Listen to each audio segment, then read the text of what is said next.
The Christchurch 360 Trail is 130 kilometres of walking tracks that circumnavigate Christchurch through suburbs, wetlands and hills.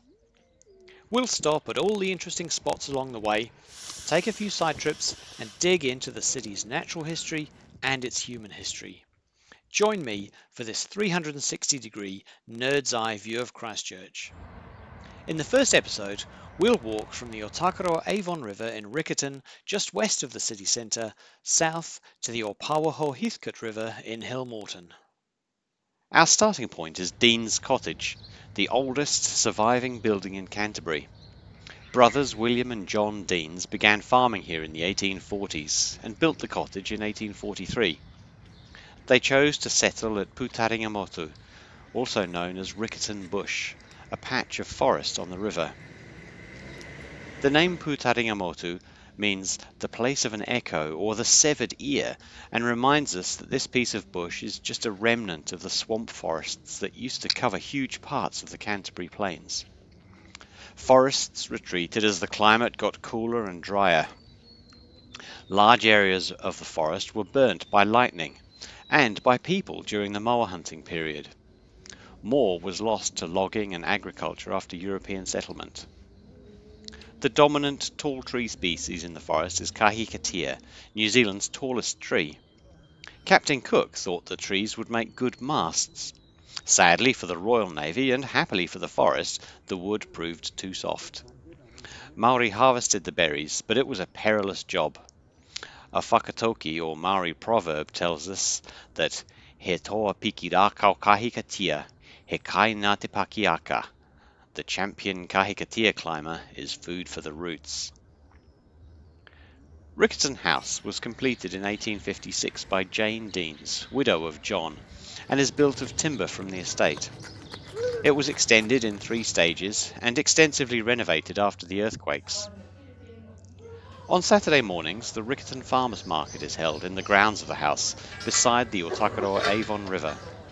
If you're setting off on a 130-kilometre circumperambulation of the city, this would be a good place to get in some supplies.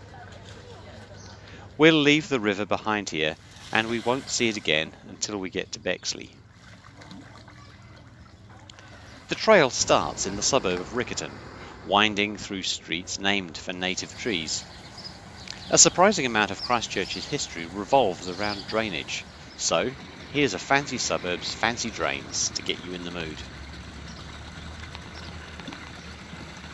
Riccarton Road was once the main state highway south out of Christchurch and was the busiest road in the South Island, and it's still worth avoiding. Westfield Riccarton is Christchurch's oldest shopping mall, providing a place to loiter since 1965. Its 54,000 square metres feature 162 retailers. Fill your boots if you like that sort of thing. Looking back up Matapo Street, Riccarton Bush is visible on the skyline with birds wheeling around above it.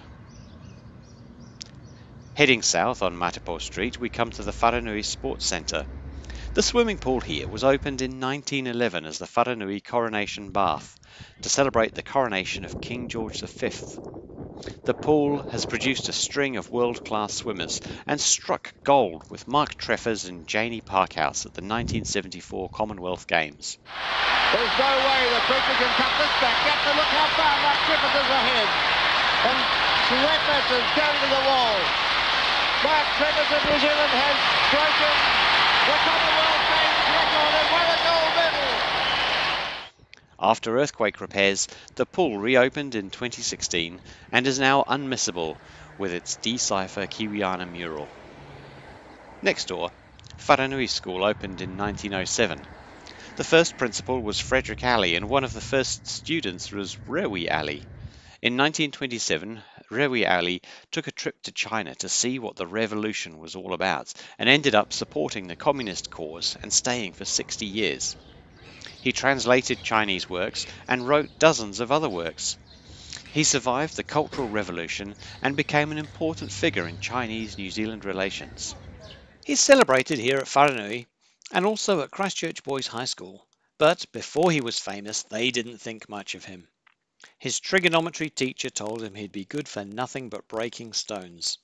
He stole a Maori skull from botany class, roasted chestnuts over the Bunsen burners in chemistry, and forged his mother's initials on his homework schedule. He sewed rabbit skins into his pants to soften the inevitable canings. If you're a bit of a toe rag and the teachers don't like you, don't worry. The school hall may still get named after you. Continuing south and crossing Blenheim Road, we leave the leafy suburbs and head into a more industrial part of town and come across all sorts of infrastructural bits and bobs. Christchurch has had electricity since 1902, when steam from a rubbish incinerator generated a small amount of power. But these transmission lines are the real thing. A couple of blocks east of here is the Addington substation. These power lines were the first long-distance transmission lines to bring electricity into Christchurch. To the west is the Islington substation, the main grid entry point for the city, and in 1914 the Lake Coleridge hydroelectric power station was opened, bringing electric lighting to the masses. 2,000 candle power for just sixpence. A few metres down the road, behind the fence, is the Addington Retention Pond, part of the Stormwater management system. The retention pond allows sediment, road grime and roofing metals to settle out of the water before it travels further downstream. Before this area was built up, the Addington Brook ran through here. It's now a stormwater drain, but reappears in South Hagley Park where it joins the Ōtākaro Avon. This above-ground section is being naturalised in 2024 to improve water quality, biodiversity and safety. We've already crossed over Washbourne Creek, but it's invisible. It runs under Westfield and now goes by the less romantic moniker of Riccarton Main Drain. Addington Brook is the most southerly part of the Ōtākaro's catchment. Somewhere just south of here is the Divide, not a mountain range but an imperceptible line. North of that line, rainfall ends up in the Ōtākaro. South of the line, it ends up in the Ōpāwaho Heathcote River, which we'll meet soon. Just metres further along, Matepo Street crosses the main south line, and here's Kiwi Rail's Christchurch Freight Terminal, previously the site of Middleton Station. When it opened, the station here was called Riccarton, but another Riccarton station was opened on the line north, and this one was renamed Middleton. This is not quite the first public railway in New Zealand. That honour goes to the Ferrymead Railway, which we'll come to later. That line was extended west through here 2 years later in 1865.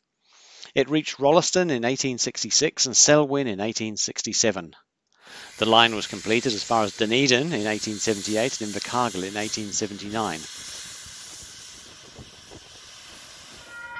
Today, this is probably the busiest stretch of track in the South Island, being at the confluence of the main South Line to Dunedin and Invercargill, the Midland Line west to Greymouth, the main North Line to Kaikoura and Picton, and the Littleton Line.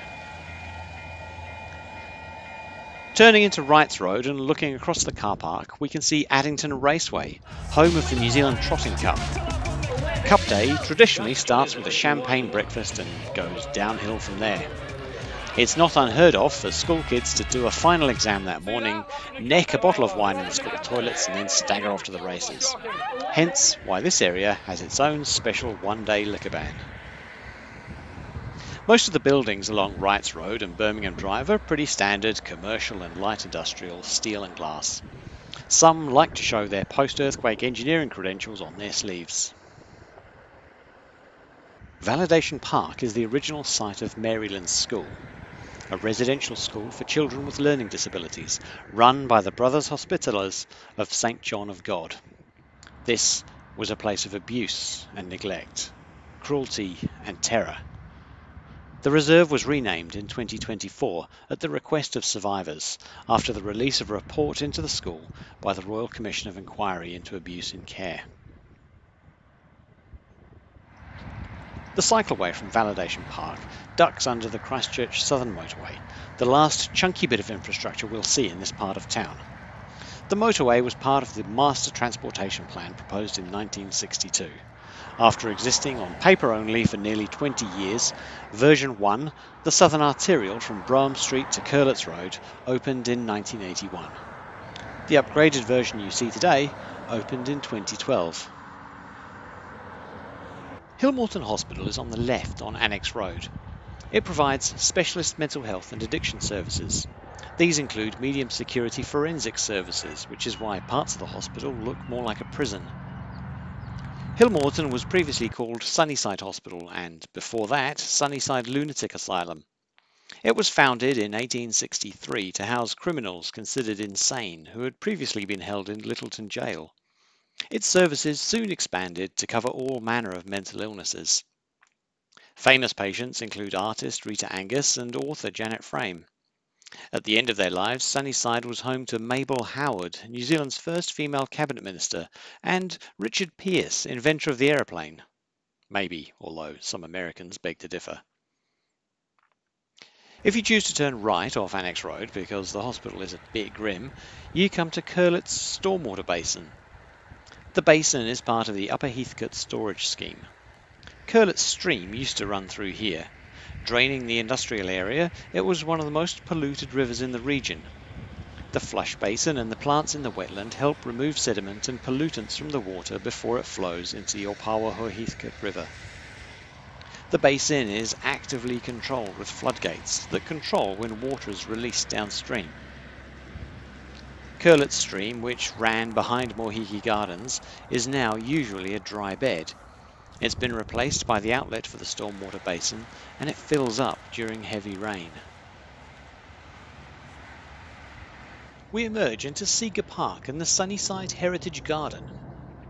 Edward Seager was the first superintendent of Sunnyside, but he got into the lunatic asylum game by accident. Catching a pickle thief on the ship from London was enough crime-fighting experience to get him a job in the armed constabulary on arrival in Littleton.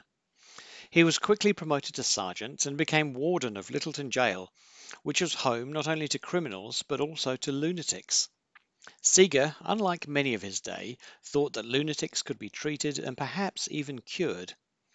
When the government opened Sunnyside, he became superintendent and his wife Esther became matron. The only remaining fragment of the old Sunnyside Hospital is the memorial shelter at the garden entrance, a piece of slate roof with a turret that used to sit atop one of the dormitories. One of the few surviving remnants of the hospital gardens is this fountain. It was built in the 1890s, but after the closure of Sunnyside, the brass fittings were stolen and what wasn't stolen was vandalised or covered in algae. As part of the adjoining property development, it was cleaned up. Missing parts were prototyped and remanufactured based on old photographs, and the restored fountain is now the centrepiece of the Sunnyside Heritage Garden. Leaving the gardens, we meet the Ōpāwaho Heathcote River at Lincoln Road. Next time, we'll follow the Ōpāwaho back to its source and then head south to Hallswell Quarry at the foot of the Port Hills. We'll meet a couple of the people who gave their names to Christchurch suburbs and get our first glimpse of the land's fiery origins. Thanks for watching, and I'll see you next time for part 2 of this 360-degree nerd's eye view of Christchurch.